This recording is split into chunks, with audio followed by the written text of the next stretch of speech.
السلام علیکم ورحمۃ اللہ وبرکاتہ۔ بسم اللہ الرحمن الرحیم۔ تین نشانیاں عورتوں میں ہوں وہ بہت ہی بابرکت ہوتی ہیں۔ ایسی عورتیں جہاں ملیں شادی کر لیں۔ اور وہ کون سی عورتیں ہیں جن کی وجہ سے گھر میں برکت ہوتی ہے؟ معزز ناظرین، یہ جاننے کے لیے ویڈیو آخر تک مکمل دیکھیں اور پہلے یہ جان لیجئے اللہ کے نزدیک پسندیدہ عورتیں کون سی ہیں۔ ارشاد باری تعالی ہے، بے شک جو مرد اور عورتیں مسلم ہیں، مومن ہیں، مطیع فرمان ہیں، راست باز ہیں، صابر ہیں، اللہ کے آگے جھکنے والے ہیں، صدقہ دینے والے ہیں، روزہ رکھنے والے ہیں، اپنی شرمگاہوں کی حفاظت کرنے والے ہیں اور اللہ کو کثرت سے یاد کرنے والے ہیں۔ اللہ نے ان مرد و زن کے لیے مغفرت اور بڑا اجر مہیا کر رکھا ہے۔ سورہ احزاب آیت نمبر 35۔ معزز ناظرین، رسول اللہ صلی اللہ علیہ وسلم سے پوچھا گیا کون سی عورت بہتر ہے؟ آپ صلی اللہ علیہ وآلہ وسلم نے فرمایا، وہ عورت جب خاوند اس کی طرف دیکھے تو اسے خوش کن نظر سے دیکھے، جب خاوند اس کو کسی بات کا حکم دے تو فوراً اس کی بات مانے، اور عورت اپنے نفس اور خاوند کے مال میں اس کی خواہش کے الٹا ایسا رویہ اختیار نہ کرے جو اس کی خاوند کو ناپسند ہو۔ سنن نسائی حدیث نمبر 32-33۔ خاوند کا استقبال مسکراہٹ اور اچھے لباس میں کرے۔ اس حدیث میں فرما برداری کے علاوہ چند اور صفات کا بھی بیان ہے۔ ان میں ایک صفت یہ بھی بیان کی گئی ہے کہ خاوند اس کی طرف دیکھے تو اس کا رویہ اور اس کی حیت ایسی ہو کہ خاوند اس کو دیکھ کر باغ باغ ہو جائے۔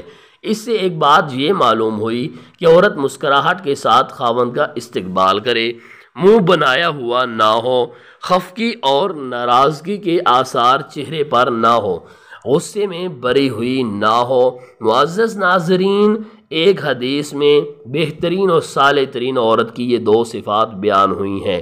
اپنے بچوں پر جب کہ وہ کم عمر ہوتے ہیں بڑی مہربان اور شفیق، اور اپنے خاوندوں کے معاملات میں ان کے مفادات کا بہت خیال رکھنے والی۔ صحیح بخاری حدیث نمبر 65۔ حضرت عبداللہ بن عمر بن عاص رضی اللہ عنہ سے روایت ہے، رسول اللہ صلی اللہ علیہ وسلم نے فرمایا، دنیا ساز و سامان ہے اور دنیا کا بہترین سامان نیک عورت ہے۔ مسلم۔ حضرت ابو شریح خویلد بن عمر خزائی رضی اللہ عنہ سے روایت ہے کہ نبی کریم صلی اللہ علیہ وسلم نے فرمایا، اے اللہ، میں لوگوں کو دو ضعیفوں کے حق سے بہت ڈراتا ہوں کہ ان میں کوتاہی مت کرنا، ایک یتیم اور دوسری عورت۔ یہ حدیث حسن ہے۔ اس امام نسائی نے اچھی سند کے ساتھ روایت کیا ہے۔ حضرت معاویہ بن حیدہ رضی اللہ عنہ سے روایت ہے کہ میں نے رسول اللہ صلی اللہ علیہ وسلم سے پوچھا، ہم میں سے کسی کی بیوی کا اس پر کیا حق ہے؟ تو آپ نے فرمایا، جب تو کھائے تو اسے کھلا، جب تو لباس پہنے تو اسے بھی پہنا، اور اس کے چہرے پر مت مار، نہ اسے برا بھلا یا بد صورت کہے، اور اس سے بطور تنبیہ علیحدگی اختیار کرنی ہو تو گھر کے اندر ہی کر۔ یہ حدیث حسن ہے۔ اسے ابو داؤد نے روایت کیا اور کہا کہ اس میں کوئی حرج نہیں کہ یہ اسے نہ کہے کہ اللہ تجھے قبیح بنا دے یا تیرا بیڑا غرق کرے۔ ابو داؤد۔ حضرت ابو ہریرہ رضی اللہ عنہ سے روایت ہے، رسول اللہ صلی اللہ علیہ وسلم نے فرمایا، مومن مرد ایماندار عورت بیوی سے نفرت نہ کرے، اگر اس کی کوئی ایک عادت یا صفت اسے ناپسند ہو تو اس کی جگہ کسی دوسری صفت سے وہ خوش بھی ہوگا۔ یا آخر۔ صحیح مسلم۔ حضرت عبداللہ بن زمعہ رضی اللہ عنہ سے روایت ہے، انہوں نے نبی کریم صلی اللہ علیہ وسلم کو خطبہ دیتے ہوئے سنا۔ آپ نے صالح علیہ السلام کی اونٹنی کا اور اس آدمی کا ذکر فرمایا جس نے اس کی کونچیں کاٹ دی تھیں اور پھر اسے ذبح کر دیا تھا۔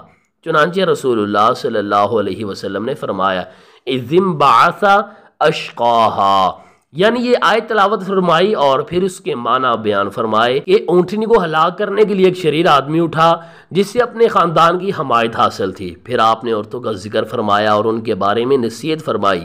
آپ نے فرمایا، تم میں سے ایک آدمی اٹھتا ہے اور اپنی بیوی کو غلام کی طرح مارتا ہے، اس نادان کو یہ پتہ نہیں ہوتا کہ شاید اپنے دن کے آخر میں یعنی رات کو اس کے ساتھ وہ ہم بستری کرے۔ مطلب یہ تھا کہ جب مرد اپنی بیوی سے اس طرح فائدہ اٹھانے اور اس کے ساتھ جنسی تسکین حاصل کرنے پر مجبور کرتا ہے تو پھر اسے بے رحمانہ انداز سے مارنے پیٹنے کا کیا جواز ہے؟ اسے تو عفو و درگزر سے کام لینا چاہیے۔ پھر آپ نے لوگوں کو گوز مارنے، آواز سے ہوا خارج کرنے پر ہنسنے سے روکا اور اس پر انہیں واز کیا اور فرمایا، تم میں سے ایک شخص ایسے کام پر کیوں ہنستا ہے جسے وہ خود بھی کرتا ہے؟ بخاری مسلم۔ حضرت ابو ہریرہ رضی اللہ عنہ سے مروی ہے، رسول اللہ صلی اللہ علیہ وسلم نے فرمایا کسی عورت کے لیے جائز نہیں ہے کہ وہ خاوند کی موجودگی میں اس کی اجازت کے بغیر نفلی روزہ رکھے، اور نہ یہ جائز ہے کہ اس کی اجازت کے بغیر کسی کو اس کے گھر میں آنے کی اجازت دے۔ بخاری و مسلم، اور یہ الفاظ بخاری کے ہیں۔ حضرت ابو ہریرہ رضی اللہ عنہ سے روایت ہے، رسول اللہ صلی اللہ علیہ وسلم نے فرمایا جب آدمی اپنی عورت کو اپنی بستر کی طرف بلائے اور وہ نہ آئے، پس خاوند وہ رات اس سے ناراضگی کی حالت میں گزارے تو صبح تک فرشتے اس پر لعنت کرتے رہتے ہیں۔ بخاری و مسلم۔ ان دونوں کی ایک اور روایت میں ہے جب عورت اپنے خاوند کی خواہش کے باوجود اس کے بستر کو چھوڑ کر رات گزارے تو صبح تک فرشتے اس پر لعنت بھیجتے رہتے ہیں۔ ایک اور روایت میں ہے رسول اللہ صلی اللہ علیہ وسلم نے فرمایا قسم ہے اس ذات کی جس کے ہاتھ میں میری جان ہے، جو آدمی اپنی بیوی کو اپنے بستر کی طرف بلائے پس وہ آنے سے انکار کر دے تو وہ اللہ جو آسمانوں میں ہے اس پر ناراض رہتا ہے یہاں تک کہ وہ خاوند اس سے راضی ہو جائے۔ بخاری۔ حضرت معاذ بن جبل رضی اللہ عنہ سے روایت ہے، نبی کریم صلی اللہ علیہ وسلم نے فرمایا جو عورت دنیا میں اپنے خاوند کو ایذا پہنچاتی ہے تو اس کی حور العین میں سے ہونے والی بیوی جنت میں کہتی ہے اللہ تجھے ہلاک کرے، اسے ایذا مت پہنچا کیونکہ یہ تو تیرے پاس چند روزہ مہمان ہے، ان قریب یہ تجھ سے جدا ہو کر ہمارے پاس آنے والا ہے۔ ترمذی نے اسے حسن کہا ہے۔ حضرت ام سلمہ رضی اللہ عنہا سے روایت ہے رسول اللہ صلی اللہ علیہ وسلم نے فرمایا جس عورت کا انتقال اس حال میں ہوا کہ اس کا خاوند اس سے خوش تھا وہ جنت میں جائے گی۔ ترمذی نے اسے حسن کہا ہے۔ اللہ سبحانہ و تعالیٰ نے اپنے نبیوں میں سے نوح اور لوط علیہ السلام کے بارے میں بیان کیا ہے کہ ان کی دونوں بیویاں کافر تھیں۔ اس کا ذکر کرتے ہوئے اللہ تعالیٰ نے کچھ اس طرح فرمایا، اللہ تعالیٰ نے کافروں کے لیے نوح اور لوط علیہ السلام کی بیوی کی مثال بیان فرمائی ہے، یہ دونوں ہمارے بندوں میں سے دو شائستہ اور نیک بندوں کے گھر میں تھیں، پھر انہوں نے ان کی خیانت کی تو وہ دونوں نیک بندے ان سے اللہ تعالیٰ کے کسی عذاب کو روک نہ سکے اور حکم دے دیا گیا اے عورتوں دوزخ میں جانے والوں کے ساتھ تم دونوں بھی چلی جاؤ۔ سورہ تحریم آیت نمبر 10۔ شریعت اسلامیہ نے زانی مرد کو عفیف اور پاک باز عورت سے اور اسی طرح پاک باز مرد کو زانیہ عورت سے شادی کرنے سے منع کیا ہے، اور یہ بھی اس کے وقوع کے امکان پر دلالت کرتا ہے، بلکہ ایسا بہت زیادہ ہوا ہے۔ اللہ سبحانہ و تعالیٰ کا فرمان ہے زانی مرد زانیہ یا مشرک عورت کے علاوہ کسی اور سے شادی نہیں کرتا، اور زانیہ عورت بھی زانی مرد یا مشرک مرد کے علاوہ کسی اور سے شادی نہیں کرتی، اور ایمان والوں پر یہ حرام کر دیا گیا ہے۔ سورہ نور آیت نمبر 3۔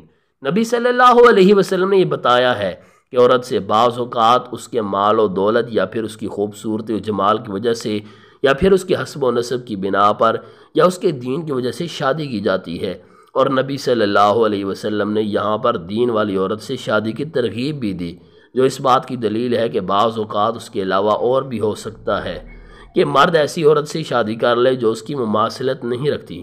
ابو ہریرہ رضی اللہ عنہ بیان کرتے ہیں کہ رسول اکرم صلی اللہ علیہ وسلم نے فرمایا عورت سے شادی 4 وجہ سے کی جاتی ہے، اس کے مال و دولت کی بنا پر یا اس کی حسب و نسب کی وجہ سے یا اس کی خوبصورتی اور حسن و جمال کی وجہ سے یا پھر اس کے دین کی بنا پر۔ تیرے ہاتھ خاک میں ملیں تو دین والی کو اختیار کر۔ صحیح بخاری حدیث نمبر 4802، صحیح مسلم حدیث نمبر 1466۔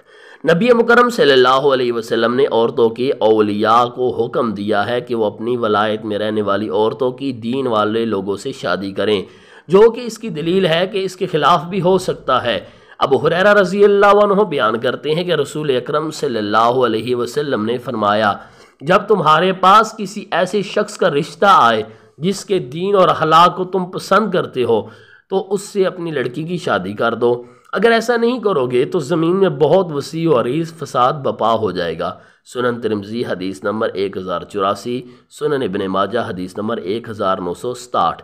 علامہ البانی رحمہ اللہ نے السلسلہ صحیحہ میں 1002 میں اس حدیث کو صحیح قرار دیا ہے۔ لہٰذا جو شخص بھی اپنے لیے بیوی تلاش کرے اسے چاہیے کہ دین اور اخلاق کی مالک لڑکی تلاش کرے، اور اسی طرح عورت کے ولی کو بھی چاہیے کہ وہ لڑکی کی شادی صرف دین والے سے ہی کرے، کیونکہ انسان اپنے ساتھ رہنے والے سے اخلاق حاصل کرتا ہے، اور خاص کر جب یہ ساتھ ایک لمبی مدت کا ہو۔ نبی کریم صلی اللہ علیہ وسلم نے فرمایا، تم میں سے ہر ایک کو چاہیے کہ وہ یہ دیکھے کہ کس سے دوستی لگا رہا ہے۔